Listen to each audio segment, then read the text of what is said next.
Hey man, it's me, Kevin Smith, Silent Bob from all those Jay and Silent Bob type pictures, man. And I'm breaking the silence to tell you that you're listening to the Buff and the Blazer podcast with Drew and Toddo. Enjoy the show, kids.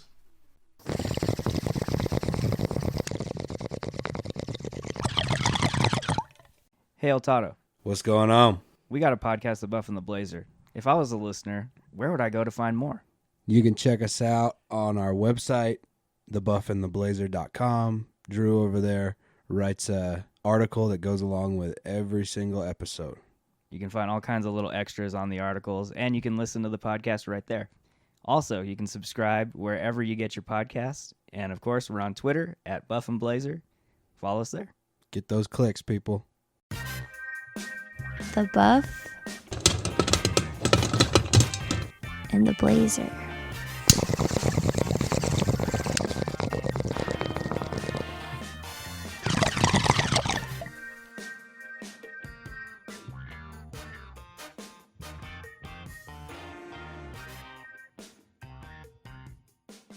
Welcome to episode 70 of the Buff and the Blazer podcast, the show where we break down and discuss movies, old, new, everything in between. I'm Drew, and once again I'm joined by my good pal and co-host, Mr. El Toddo. What's going on? What's going on, man? Nothing. It's a little warm. Yeah. Starting to warm up. We're recording this one at night.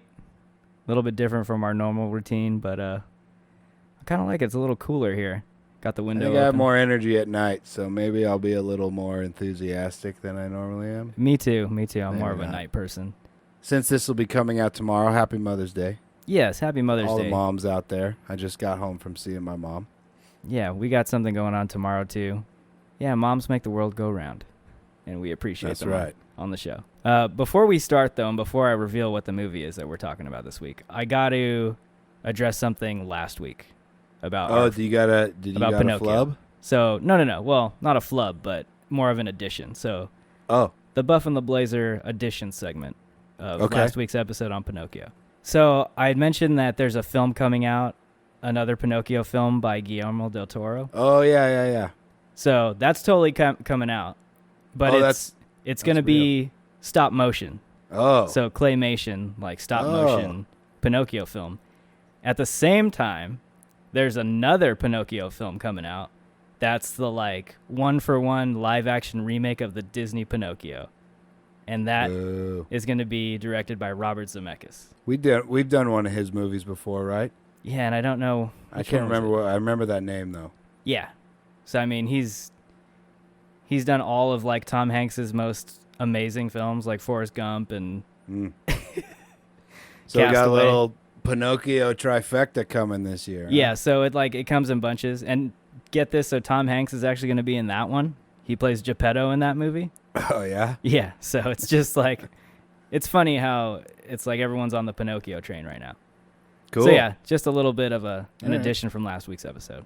But I can't think of a better segue into the film that we're doing this week. Going from the fantasy genre, let's jump right in and transition smoothly into Cold War era Eastern Europe. So the film that we're discussing this week is The Courier. And it is directed by Mr. Dominic Cook. And I think this was another sort of theatrical / digital release. Yeah, I didn't hear a word about it until you brought it up and said, "Hey, we're doing this week." Yeah, so it was advertised on iTunes pretty heavily.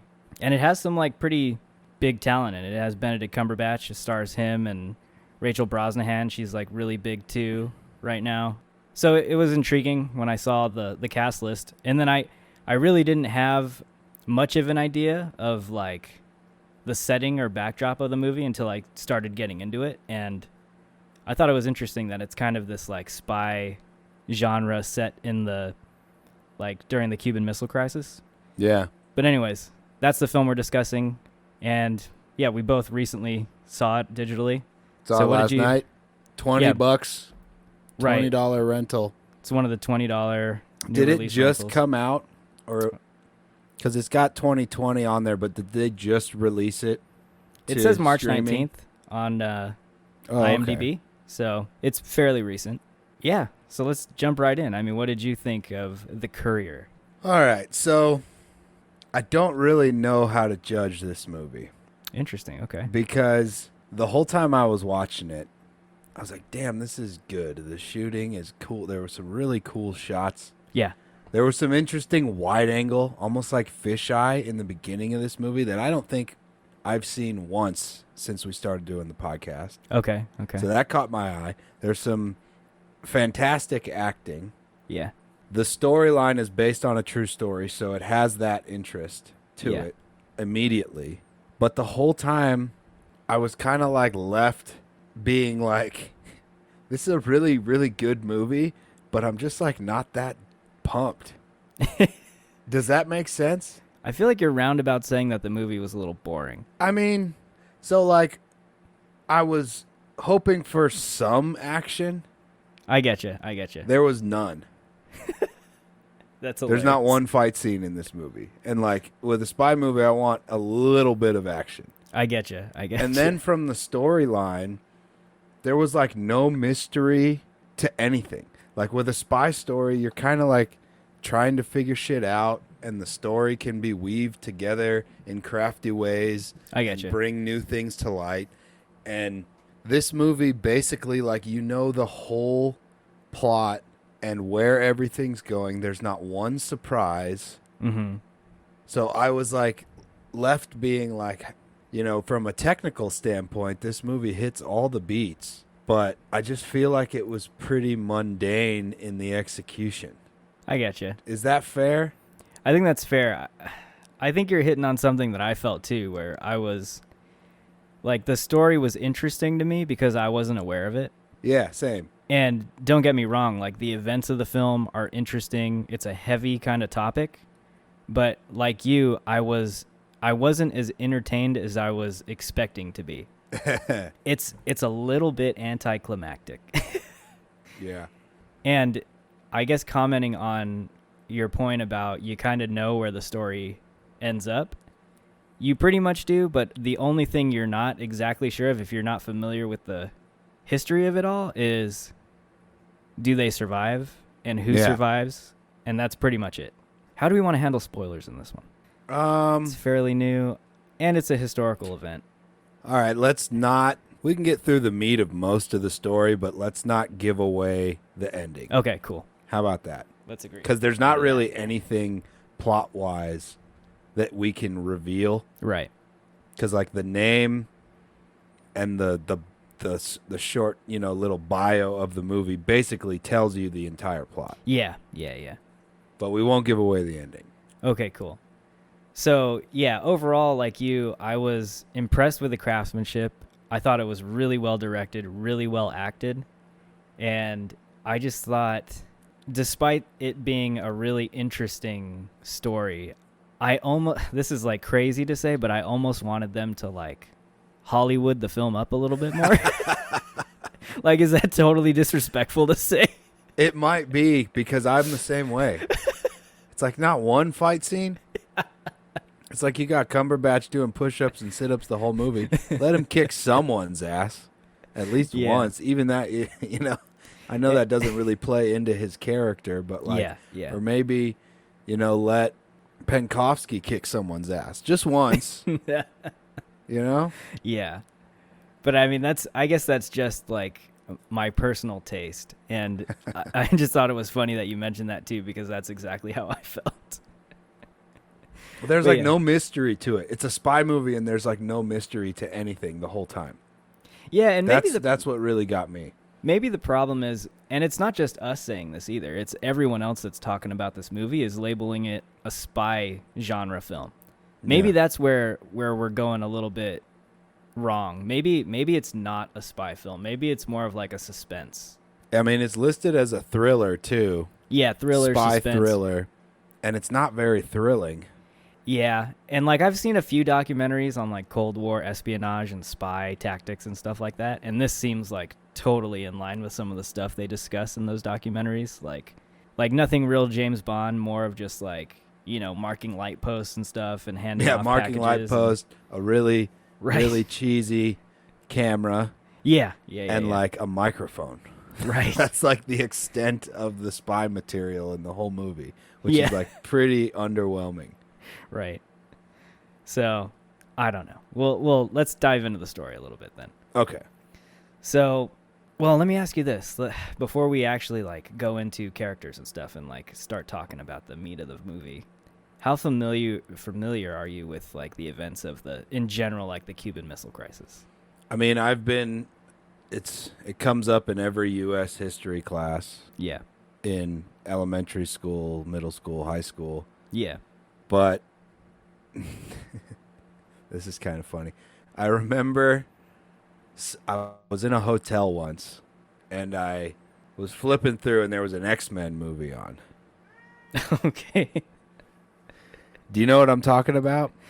There's There's an X-Men movie where like they hijack the Cuban Missile Crisis. Yeah, this is Days of Future Past, I think. And they make it play out with like Magneto Yeah. and Yeah. Professor young Ewan McGregor, Professor X. I haven't seen the whole movie at all. I don't know any of the context. But like those two things, like I know the Cuban Missile Crisis happened. I know, people hail it was JFK, right, for being cool and not overreacting. Yeah. And it not becoming the end of the world, Right. But in terms of like details and stuff, Mhm. and I've said this before on the podcast, I don't pay much attention to fairly recent history, like at all. Yeah. Right. So I don't know much about it. I know it happened. I know generally what it was, but then that's kind of mixed up with that scene that I watched on Netflix or on X-Men. So like I don't know how much of what I remember is true or not, Okay. Well, I can tell you Are that you Magneto pretty wasn't familiar there. with it? More or less. What I wasn't familiar with was that I had no idea that we had intelligence that far in advance of this even happening. I thought the way they always make it sound is like, one day we flew a spy plane over Cuba and boom, there were missiles and we were shocked about it. But like, it seems like we knew this was going on from the events of this movie, like at least pretty far in advance. So that's Yeah, that's a what couple got of me. years, right? Yeah, something like that, right? So the whole movie takes place over 4 years, Yeah, 1960 to 1964, right? right. And the Cuban Missile Crisis happens in like mid to late 1962. Yeah. So that part I was really interested in when I was watching this film. And it's like, it's kind of a shitty story, right? Like it's kind of a downer. So This movie? like, yeah. Yeah. And like you understand the stakes of it all. But this film does a good job of painting the picture of like how expendable people can be. And like I get the stakes are high. Like I get it's during this like we're on the brink during this time, like at least in the West. But that was kind of the feeling I got after the fact, after the credits started rolling. I was just like, man, they probably saved a bunch of people, but it's still shitty, like in terms of how dispensable people can be when countries use you like that.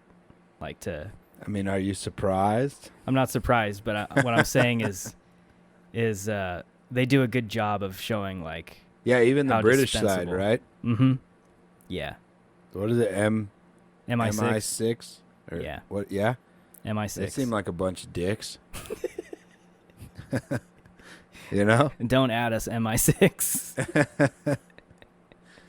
They're not painted in a pretty good light in this movie at all. No. But there were a few moments where I was like, okay, that's decent. I like how you try to throw some decency in there. But overall, I thought it was pretty shitty. Like, I just thought the way that they were kind of wasted. History's that. a dark place, brother. It is. I don't like it. There's not a lot of I wanna feel-good go back to stories Pinocchio the deeper land. you dig into history, man. I want to go back to Pinocchio land. Right? Let's go to early or late 19th century Italy and hang out with some... Hang out with some Half-human. puppets. Yeah. Some marionettes. Oh, man. All right, well, so the story gets going, and we're introduced to Greville Wynn, played by Benedict Cumberbatch. What did you think of like his role in all of this. I thought it was an interesting, they kind of get into how he becomes part of the story, but I thought it was an interesting choice of like going with this guy, this like just everyday businessman, English businessman. Yeah, I like it because it's pretty realistic, right? Yeah. Because they obviously tensions are really high between the East and West, Right. and everybody's spying on everybody. Mm-hmm. So it's really one of the only ways that the outcome of the movie that we can't really talk about. Right. It's really the only way the outcome of the movie is possible is because he's like a regular businessman dude, which I actually really liked and I really enjoyed. Like I said, the details and the actual story I was quite interested in. Mm-hmm. I just wasn't like hyped on it. Yeah. And then, so towards the end of the film, we get some footage of the actual person, the actual Greville Wynn. When you saw that footage compared to Benedict Cumberbatch, did you have any thoughts? Were you like, He seemed like a pretty cool dude Yeah. in that short, what is it, minute and a half clip that he's in. Right. He seemed like a pretty cool, like under pressure guy. Yeah. Super even- mellow, it seemed like. Yeah, and like after going we can't dig too deep into this or we'll spoil it. Well, yeah. So I know we're kind of jumping in between like character and story, but after watching Benedict Cumberbatch, because I remember like Benedict Cumberbatch for me, I think of Khan from Star Trek Into Darkness, and I think of like Sherlock Holmes, and I think of all these like I don't have any reference to that Star Trek. Yeah, it was a movie he was in like in 2009, 2010. Even like Doctor Strange, right? He plays these he plays these larger than life characters. And he has this look about him, like he almost looks like a badass at times in this movie. Like he just has a look about him. And sometimes it was like, I know he's acting really well too, and he plays the like everyday Joe Schmo kind of guy in this movie, like someone that's just concerned with his work and his family life. Businessman. And for me, there was just something about his look where I was like, yeah, I love you as an actor, but I don't know if I completely buy you in this role, like as this normal dude walking around who's like almost in a sense timid and like, not too well informed with the 1960s spy spy scene. I have kind of the opposite take because I don't have any of that baggage with him. Oh, cool. So let's hear that. I haven't seen Star Trek or whatever. I haven't seen the Sherlock. I haven't seen Doctor Strange. Almost all of my reference to Benedict Cumberbatch is like late night TV shows, like Fallon and Okay. and Jimmy Kimmel and stuff. Like the interview shows. Yeah, like where he's getting interviewed. And then he was briefly in 1917. He has like, 5 lines in that movie or whatever. Yeah. But I thought he played this role great. Like I totally bought it the whole time, particularly initially. Like when they have the first meeting, when he's meeting with the Americans and the MI6, Mm-hmm. I totally bought him. And that was actually a big element of the story that I really liked was cool. His character, Yeah. Because that's basically the whole movie is basically how he gets wrapped into this and then how he comes out of it, Yeah. And that, like, my comment about that is not to say that he didn't do a good job acting in the role. It's just like when I see him, I see like Khan from Star Trek. And we talk about this all the time on the podcast, like everybody's got baggage. Yeah, totally. But for me, not having any kind of like preconceptions about the characters that he's played, I thought he was awesome. And like I said at the beginning, man, like I totally liked this, how he's the whole story of him, Yeah. I will say, don't you think they could have like made it a bit more mysterious? But I don't know. There's like not a lot to figure out in the movie. No, I think they told a straightforward like And I wouldn't be surprised if they actually did Hollywood this film up already, like with some of the details. But like so part of the film he's recruited, and he's kind of he's literally like the courier. He's the courier of classified Russian intel, that's being Stolen traded. information. That's being traded, or not traded, but taken back to the UK for the Brits and the Americans. One of my favorite like scenes / moments in the whole film is when he first goes over to the Soviet Union, and he's kind of like, he's there posing as like a businessman, and he's going out to like the ballet with his, Russian like business counterparts. And then they come back to the UK and do the opposite, and he's taking them out to, like, what's the nightlife area scene in I the don't know. UK They that just they go- reference? I think he says The West End? West End. The or West something. End. But they just go out and rage party. Yeah, and just get, like, drunk and... Twist. Yeah. Do some twisting. Right.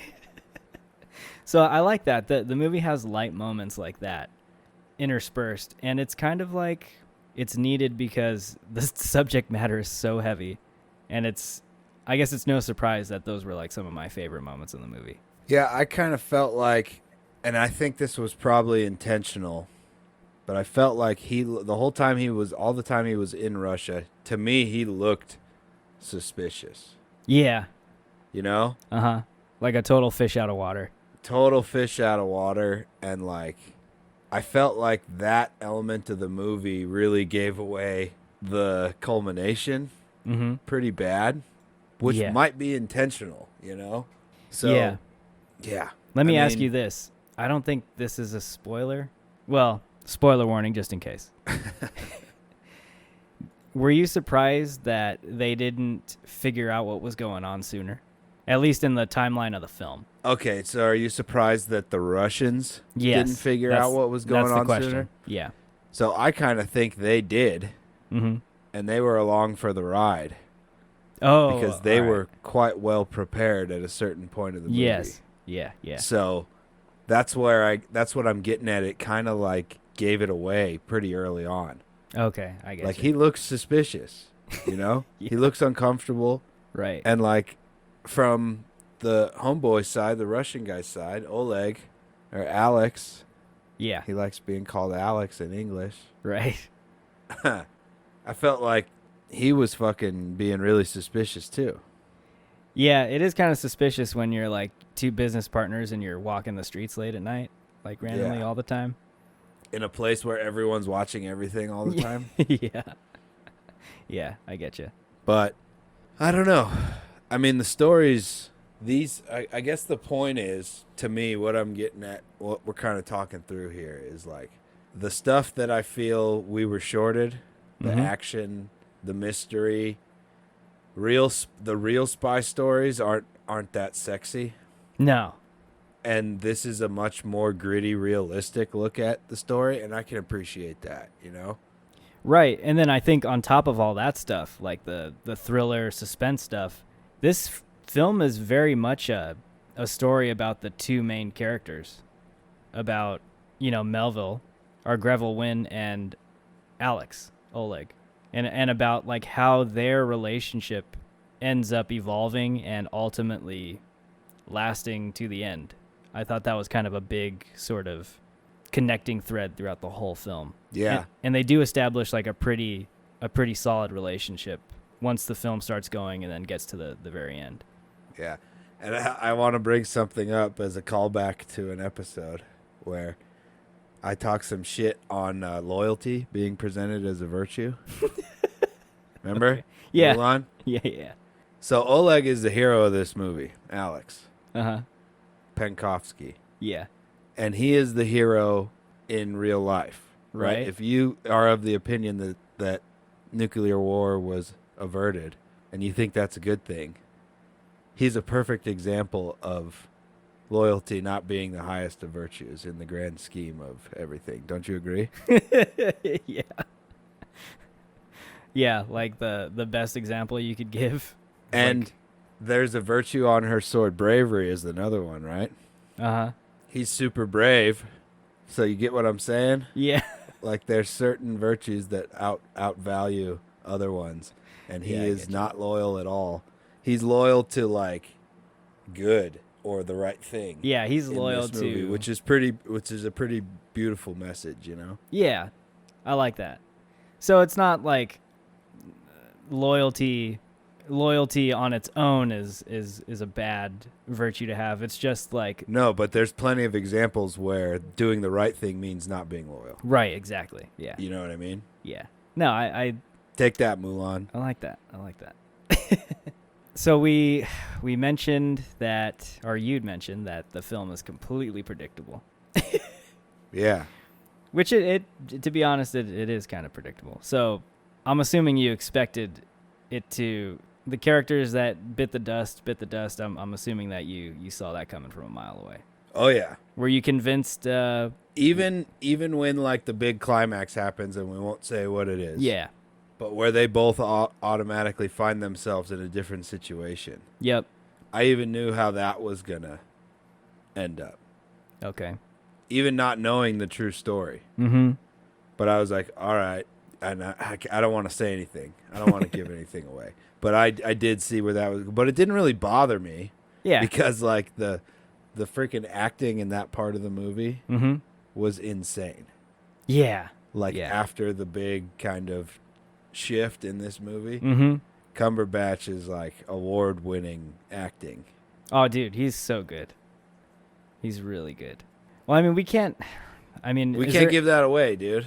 Yeah, is there anything That's else like the you want only thing that gets revealed, you know? Yeah. I kind of think this is a natural segue into character, but was there anything else you wanted to discuss about story before we move on? Like, what was a moment in the story that you enjoyed or found particularly interesting? I mean, the heavy part of the story. Yeah, the like super climax. After the shift, you know? Yeah. Yeah. That's what I enjoyed the most. That's Yeah.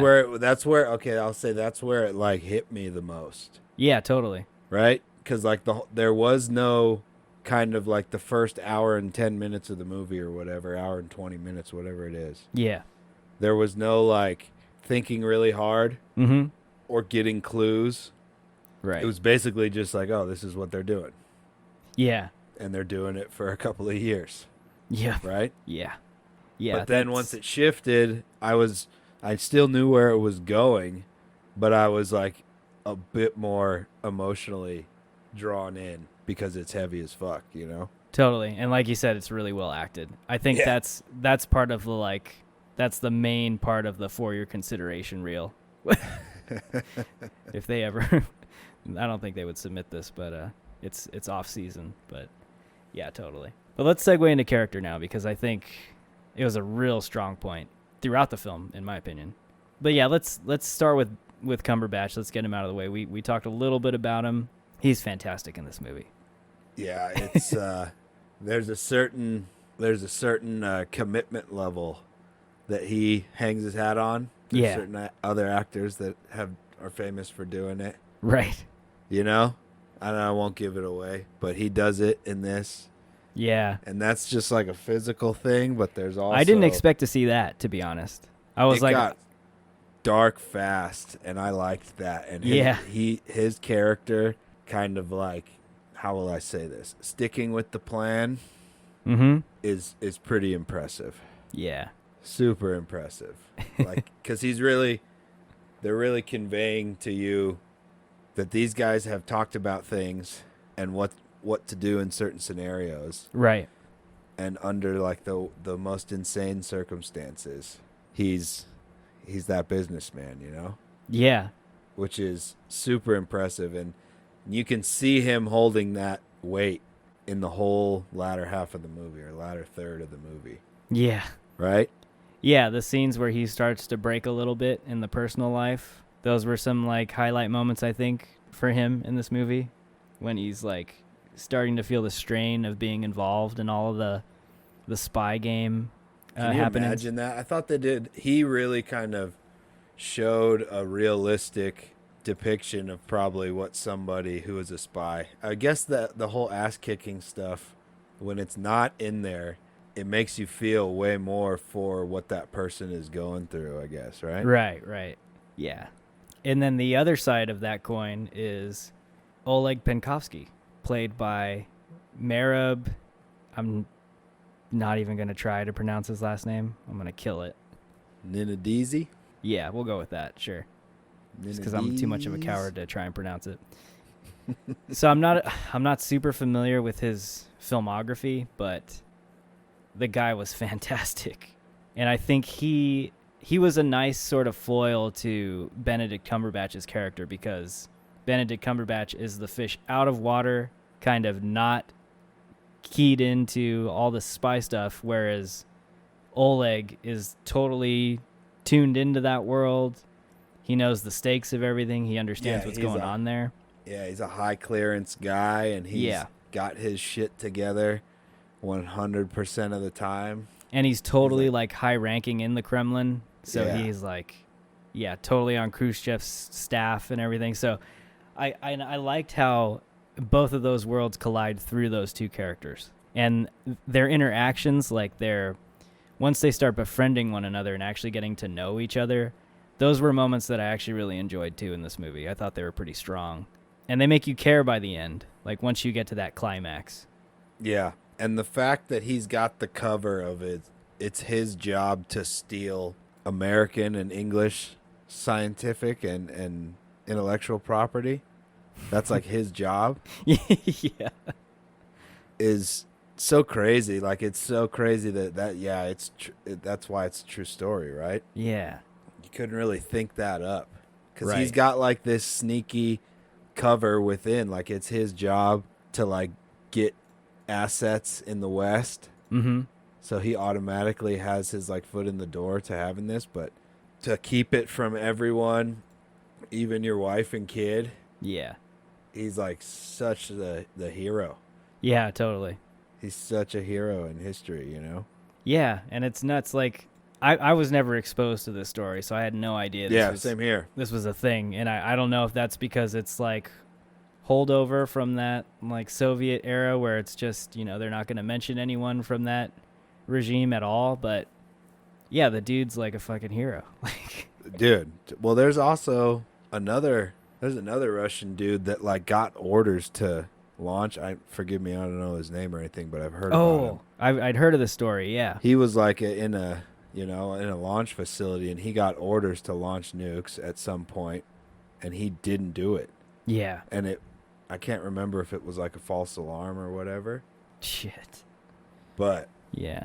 got some Russian heroes going on in the old Cold War. Yeah. Yeah, it's not all black and white like people would like you to believe. Yeah, and I thought this movie painted that picture pretty cool. Right, yeah. Yeah, it's definitely more of a, like, do the right thing regardless of what your politics are, and I like that. I thought he was great as an actor. I mean, I couldn't think of like a more looking the part guy, Yeah, right? you know? Like, you totally buy him as the old, like, Soviet colonel. Yeah. Yeah, really, really good. What did you think of Rachel Brosnahan? She was really good, and like I wonder how much of like the characters that we saw in the movie Mm-hmm. are like really what went down, you know? Yeah. But she was I mean, it's hard to like look at the characters and not think about it in a true historical context, you know? Yeah, yeah. You know what I mean? Right. She's an Emmy winner. She's Okay. huge on this show called The I don't Marvelous. know if I've ever seen her before. Yeah, she got huge from the show called The Marvelous Mrs. Maisel, and she's Okay. fantastic in that show. She plays like a stand-up comedian, like female comedian in the 60s Okay. in like New York, and it's just such a good show. I'm like a huge fan of hers. She's like a strong woman in the 60s in this, high ranking. She's a badass too. Yeah, she's She's got way more balls than the MI6 guy. Yeah, and at some point, like, her character at least becomes more attached to The British. the British, the British asset. right? She gives a shit about him more than the British do. More than the Crown does. So I thought that was interesting. And then we also have Agnes Wright, who plays the British, I guess, MI6 representative that works with her.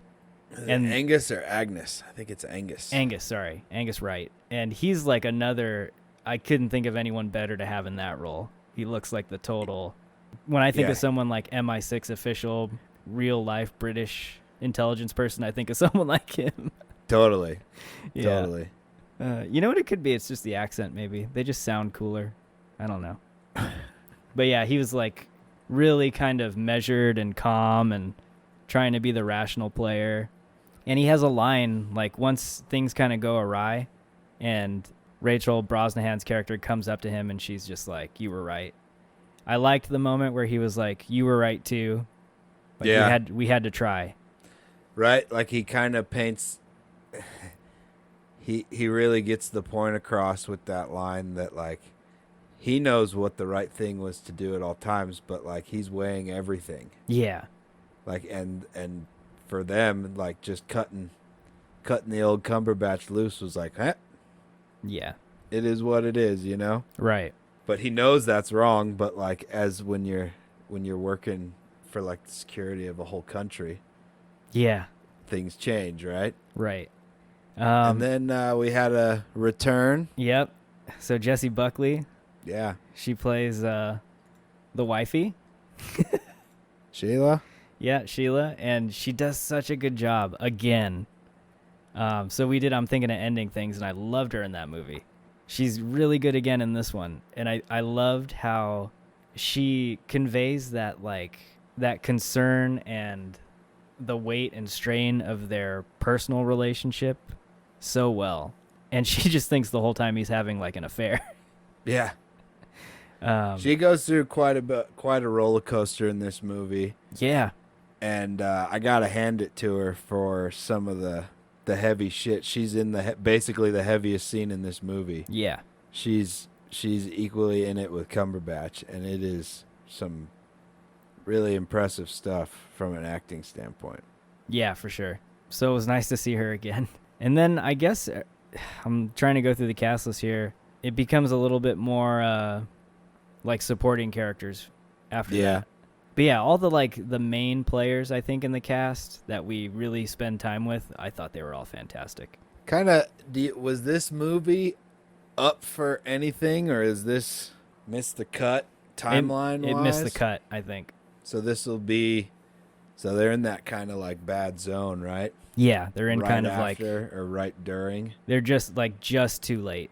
Because there's some pretty damn impressive acting in this movie.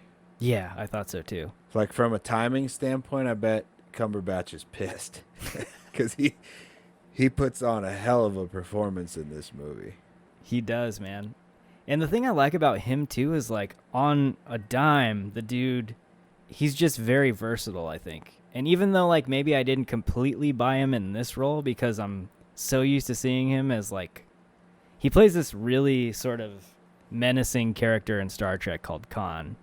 Okay. And he's just kind of like this super strengthened like human character. And he's really scary like in that movie. And I always see him in that role. When I see him like that look he gives, I see Khan. And then on the other side, he can be like Sherlock. I'm pretty glad I don't have any of that. Yeah, baggage it's with crazy, it, 'cause dude. I totally bought him in this. Yeah. Yeah, I don't know. But yeah, he's great. Like, don't get me wrong, I love him. He's really good. But yeah, any last comments on any of the cast? Did I miss anyone that should have stuck No. out? Shout out to random ticket person at the airport terminal in Russia. I love all the goons. I mean, we can't Yeah. call them out because most of them don't even have lines, but I love all the Russian goons. All the Russian goons. I love the passport stampers. And the Right? They're so intense. yeah. Like, everything's so fucking intense in Russia. Oh, dude, it's still like that. Like, I got such mad stares coming back from even just like South America back home. They just got to stare at my picture for like 2 minutes and make sure it's me. I'm like, I promise you, it's me. It's Man, I get through customs and shit pretty easy. yeah.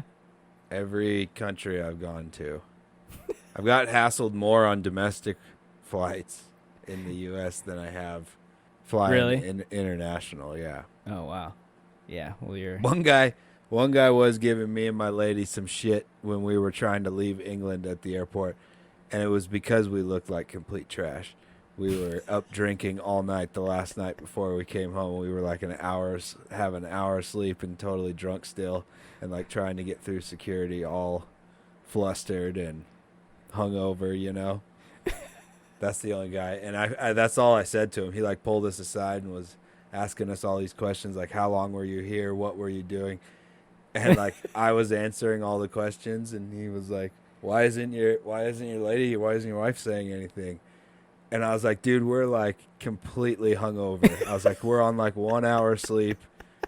And right when I said that, he was like, oh, okay, guys, just go. I was like, we are a total mess right now, you know? You're like, yeah, that ale you guys got here, it's pretty potent. Cumberbatch didn't have any of those problems. Yeah. He got through. I don't know. Different time. All right. Sorry about that segue. I'm drinking a bit more. It's nighttime, so. Yeah, it's all good. It's all good. We run as tight as we can. All right. So shifting into another really strong point of this movie, I think, is like the craft, the cinematography, the FX, the everything visual. This movie definitely had a particular look to it. And I think that, from my eye anyway, it's pretty drab and dreary visually. There's a lot of like... Palette-wise, yeah, for totally. sure. A lot of muted colors, a lot of gray sky. I mean, it takes place in the UK and Russia, so I understand that. But aside from it, like, you know, just being the way the setting is, I thought it also added to the atmosphere of the movie. Like, there were some shots in here that looked really kind of interesting, and one that stands out to me is when they're meeting in, it looks like a parking garage, and they're discussing Alex's fate and what to do about it. And you got a lot of this, like, shadow stuff going on, and, like, there's a shot of Cumberbatch, and he just looks kind of menacing. And it was an interesting choice. I'm like, the way they're framing this dude, and he's playing, like, you know, this businessman, but he looks like larger than life in this moment with the way they light him with all the shadows and stuff. I thought it was really cool. There was a lot of shots in this movie that I thought were really cool. Yeah. There was a full-blown like fisheye weird wide angle thing in the very beginning of the movie, just in one shot. Uh-huh. That was super cool. Was it the one where... I can't even remember what it was, like what the scene was. I just remember I was like, oh, I never see. Was it like someone walking into a building or like a headquarters? Yeah. And you kind of start from like the steps up into the building? I think it was... I think I know what you're talking about. Rachel's character. Yeah. I know Emily exactly what Donovan. you're talking about. Yeah, and it was like it like went through some hedges, right? Yeah. And it was like a follow shot, and it totally like was like fisheye wide angle. And I was like, I see that in like snowboard and skate videos and stuff all the time. Yeah. But like I was thinking, it made me think immediately, like, I don't think I've seen anybody do that in any of the movies we've reviewed. Right. And it was like, and then there was like just a ton of interesting choices like that all throughout the movie. Yeah, and like one I'm thinking of too, and it's not even anything nuts. It's just something that visually it adds a little bit to what you would consider a standard like two shot almost, and it's when he's out to dinner with Rachel Brosnahan's character and the other English MI6 guy, and they're out to dinner, and they're basically dropping the skivvy on like his mission and like why they're trying to get him to do. And you have the side medium shot of him on one end and them on the other. And then the camera like does this thing where it like slowly, once he realizes what they're asking him to do, the camera like slowly pans to him and then starts to go in on his face and turn. Yeah. And it's very simple. It's not like complex or anything, but you never see that in a shot like that. Like what would be a shot you see hundreds of times, thousands of times in your standard movie. I've never seen it done that way, and I thought that was really visually interesting. I felt there was like a bunch of that in this movie. Yeah. Like I felt there was like tilting all the time on a lot of the street scenes, like very slight tilts and stuff. Yeah. When they're walking around Moscow. Yeah. I just felt like there were so many things that stuck out to me throughout the entire movie, where it was like, that's totally different. Mm-hmm. And it kind of adds like a different layer to the movie, right? Because the story's not really drawing you in that hard because you know where it's going. Right. And you're really pumped on the acting, but like the way it's shot, I found, more interesting than the story. Oh, okay. Yeah. And then I have to shout out this other, it's a visual effects shot when we get the view of the U-2 spy plane and the lens of the camera as it's flying over Cuba, and you get to see the missile silo through its lens, like the reflection of its lens, and then you get the perspective shot of the actual camera. Yeah. I thought that was so well done. Yeah, and that's just like a little snippet of the movie, right? Yeah. It's maybe like a 6-second shot, if that. Yeah. I just thought it was really high production value too. Oh, for sure. Yeah, really well done. And I'm almost willing to bank that a lot of the shots of them like walking the streets of Moscow and stuff like that, like at night especially, I bet were probably those 50-50 CG, like real sidewalk kind of deals where they enhance the background with CG. Okay. I could totally see that. It didn't even cross my mind. Yeah, so, and if that is the case, which I'm like speculating, yeah, the effects were done so well, like you wouldn't be able to tell. Yeah, there wasn't a lot of effects. No, at least not like obvious. I'm trying to think, is there even a gunshot in the movie? I don't think there is. I don't think that. Oh, there is. There is in the beginning. There's a. Oh, yeah. Okay, I remember it now. Yeah, there's one. Yeah. And I liked how just in your face it was, just like boom. Kind of adds to the it adds to the stakes, I think. I like when I notice that things are shot differently. Yeah. Right? Mm-hmm. Yeah, it's amazing how, and a lot of times you don't even really have to look at it. It just sticks out when a scene plays out and you're like, something about that looks different from almost every other film I've watched. Yeah, the camera has that effect. It can just totally change your perspective, literally. And yeah, this film does that a lot. There's probably some pretty sweet stills of this movie. Oh, yeah. Like the parking lot scene that you're talking about. Mm-hmm. Yeah, I'm looking at a screen capture right now, and it's that scene. And Yeah. it just looks like the way they lit it looks epic.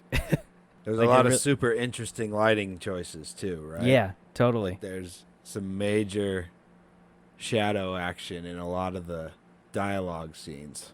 Yeah, and that plays Some of into the that. heavy dialogue. Yeah, it plays into that spy genre, I think, too. Yeah. The whole espionage thriller thing. So I thought it all kind of melded well together, visually and with the story they were telling. Pretty solid. Let's transition. Let's talk about the score. I liked it. Yeah? Yeah. Sweet. I actually liked it a lot in this movie. Cool. There was a lot of that cool Russian stuff in there. Yeah. And I believe the composer is Russian, too. Yeah, I totally enjoyed it. Yeah, there's something, it does sound very Russian, but there's something kind of like oddly, like I don't know if it's the right word, but quirky about the music, but it Yeah. matches how like ridiculous the stakes are for what it's scoring. And I thought that was an interesting contrast. So I got a question for you, What's because up? I can't remember. Yeah. The heaviest scene in the movie, we won't give it away, but you know what I'm talking about. Mm-hmm. Do you remember any score during that scene? No. Okay, I don't either. I'm pretty sure it was silent. For as booming as it is in most of the movie, for Mhm. it to be silent at that part Yeah. means way more, you know? Yeah. And the composer's name is Abel Korzeniowski. I thought it was a really effective score. And I loved the mixture of like the ballet music too. Yeah, I thought that man. was really cool. Grew up in a ballet house. I've been hearing that shit my whole life. Yeah. What did you think about those sequences? It was cool. Russian ballet, right, is like the It's a epitome big deal. of Yeah. Both my parents were ballet dancers in Europe not too long after this. So, Wow. yeah, I thought it was cool. Yeah. About a decade after this, I guess. So, yeah, a good amount after, but not far Yeah. from. But, yeah, it was cool. And the second ballet scene. The first one is cool. Yeah. And it's like kind of like kicking off the stakes, right? Mm-hmm. To Cumberbatch's character. Yeah. It like totally, he realizes the weight of the task he's taken on at that first ballet. Yeah. But at the second ballet, they both realize their fate. Yep. You know what I mean? It's another kind And of heavy it's scene. super heavy. Yeah. The music is booming and it's all face, right? Yeah. For those two characters. Mm-hmm. I thought that was a really, Really good scene in the movie. Could you? I don't know how familiar you are with ballet, but what play or what ballet I don't was? know. Okay, all right. Because I'm sure there's. It's one that both of my parents would know. The second one song started, one note played, they would know what it was. Yeah, and it almost felt like it was one of those deals where they're trying to parallel like what's going on in the ballet to the story, like that's being told with the music blaring, like intercutting the scene. You see that in a lot of different films, and I thought it was that scene in particular was really powerful. There's no dialogue. It's just like you said, it's all visual. Again, I think it adds to the stakes. Yeah, it's heavy. Totally. As far as, what I usually hate in movies, it's kind of similar in this, but it's so well timed and suited with everything. Yeah. That it's definitely getting a point. It draws you in a lot, right? Because I guess you got to make up like with how cool it's shot and how kind of awesome the music is worked into the story. Right. It makes up that you know where the story's going the whole time. Yeah, absolutely. Right? Right. I don't know. That's what ever since I saw it the whole time, I'm having a hard time figuring out how to score it or how to rank it. Yeah. No, I thought it was really effective. Yeah, heck of a job. All right. Well, let's get into our typical wrapping up segment of the show. Love hates. Maybe I'll start this time. Yeah, you go first. We always start with you, but I'll give it a go. I almost love everything about this film. It's so well made. And I think, like, amazingly, my one knock on it, because this would be a strength, I think, with most films, is like, it almost seems so realistic that I'd have a hard time watching it again. Like, at least for pleasure, anyway. Yeah, there's not a lot to unlock. Right. There's not Easter eggs and shit lying all over the place. Yeah. There's nothing real big or huge in terms of like captivating sequence or anything like that. So there's not a whole lot of that Hollywood going on. Even though there probably is that we're just not aware of. But having said all that, I think there's a lot to love about this movie in terms of how it's made, the performances, especially like the crafting of it, all the cinematography, the effects. It's just a solidly made film, and I got to give it to him. I mean, even though at times I thought it was a bit maybe too grounded, where I was like, like you expecting things to happen and looking for a little bit more, I guess, pizzazz and action. I still think it's a really strong film, and I'm just trying to look here at the Rotten Tomato score. It's at an 87, so certified fresh. But you're on love hates. You sound like you're about to spit out your. No, I'm not. I'm just saying. Okay. Like, I could see why so many people rated it fair, gave it a fair rating. So, I think there's a lot to love about it. And your hates? Nothing hates? Just get an explosion or something. Once, right? Yeah. Let's get a suitcase bomb or something that goes off. Yeah, something. One thing. I love the heavy scene at the end. All right. More than anything. Yeah. It's really good. And to be fair, most everything else in the movie is really good too. But that scene the most I liked. Cool. And I don't really have a hate. I almost feel like I gotta give props for not putting action scenes and stuff in. I get you, yeah. Even though, like, I found myself wanting that while it was going. Yeah. You know? Uh-huh. It was like a really slow wave. Let me ask you this real quick. The Because whole movie was like a really slow wave and then crashed, Yeah. I want to ask you this because this is something I think you like about the film. Did you ever think that the film got overly heavy at times? Or do you think it was, like, just what it was? Like, it was... I thought it was pretty well representing how heavy Yeah. it is in a when you view it in the historical lens, Right, you yeah. know? Okay, cool. And that's why I come back to, I think I got to give props for that, for not going over the top and busting out a parking lot fight scene where Cumberbatch fucks up like 6 dudes. That still would have been sweet, but yeah, I got to give props. So it's not really Sweet. a hate. Talking about it made me kind of change my opinion. Okay, sweet. But what about buckets of popcorn? What do we got? Oh, okay, yeah. Let's break out the buckets of popcorn because I think it gets a few of those. So, story, I'm gonna give it a full point because actually, you know what? I'm gonna give it half. Oh. I'll give it half because, oh man, I'm really torn on this. I'll give it half because it's interesting. It's a story I didn't know about, but I mean, it ends up where you think it's gonna go, and maybe there's something they could have done in the writing to have you question that a little bit more in terms of like where everything ends up. So I'll give them half there, but the story is captivating in terms of the actual events. So I'll give them half. Acting, characters, I'm going to give them obviously a full point because it was fantastic.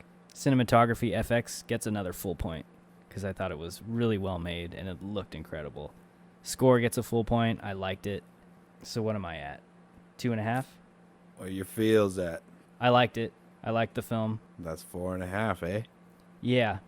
And I'm just thinking in terms of rewatch value, like I'm almost inclined to give it half on the feels because this isn't a film I'm going to keep going back to, like, because I love it so much. You know what I mean? So I think that puts me at like a 4, which is, okay, for me, I think still a really solid score. Fuck yeah. Yeah. Yeah. A little wishy-washy right there from Drew. Dude, that's how I've been feeling. To be fair, that's how I've been feeling about this shit since Yeah. I turned it off. I was like, well, fuck. Yeah. Keep rattling that in my head. Like, yeah, I'm running through each category. Like, it was awesome on this one. It was awesome on this one. Yeah. So I'm basically in the same boat. I'm going to give it bong load for characters for sure. Mm-hmm. And the acting. Bong load for the cinematography and how it was shot and all that. I was super interested in that more than the story, right? Okay. So it's getting a full. The score's getting a full. I usually don't like the big orchestra symphony stuff, but I liked it a lot in this. And that's probably because it has I have like a connection to that type of music. Yeah. From my family, you know. And then so that's 3. Mm-hmm. On the feels, I did like it, and I'm glad I watched it. I'm glad I learned that story. Yeah. But I was never like pumped. So I'm, you know what I mean. So I'm gonna give it like I did like it. So that's like a half a bong load. And then I wasn't pumped, so I'll take away a quarter. But I learned something, so we'll go 0.75 on the feels.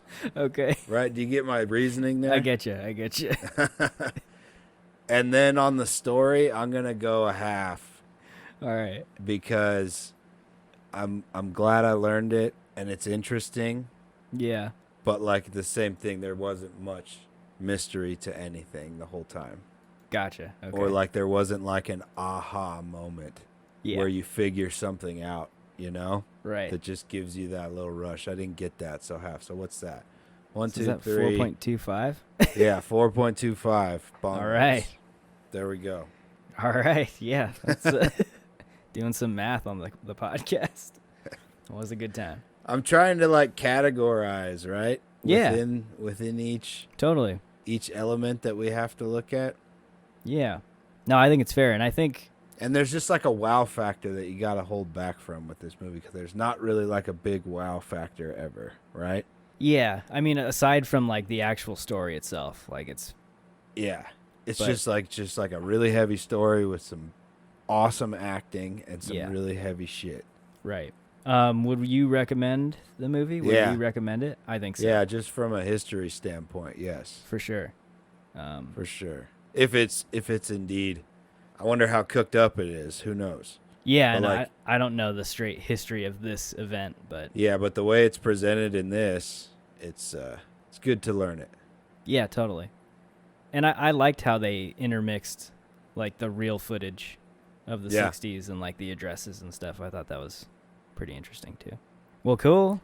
You know what? I wonder if like older generations see that footage and have certain reactions to it. Like people that were alive. Oh, yeah. When that was going on, there's still people alive, right? Plenty of them. Dude. Like our parents. Yeah, that's what I'm saying. Like my whole generation of folks that would probably connect with way more than us. Like, I think my mom was in elementary school when all this stuff went down. But she's told me a couple times that she remembers, like, the drills of getting under the desks for, like, the nuclear, tests and like the nuclear, what would you call them? The safety... Fire drill. Yeah, fire drill. Nuclear drill. Nuclear fire drill. Yeah. So there's still a whole generation of people out there that remember all this stuff. Yeah, I bet there's a whole chunk of folks that get a lot more out of this than we do. Yeah. Right? And even for us, it's like, holy shit. Yeah. Still really heavy.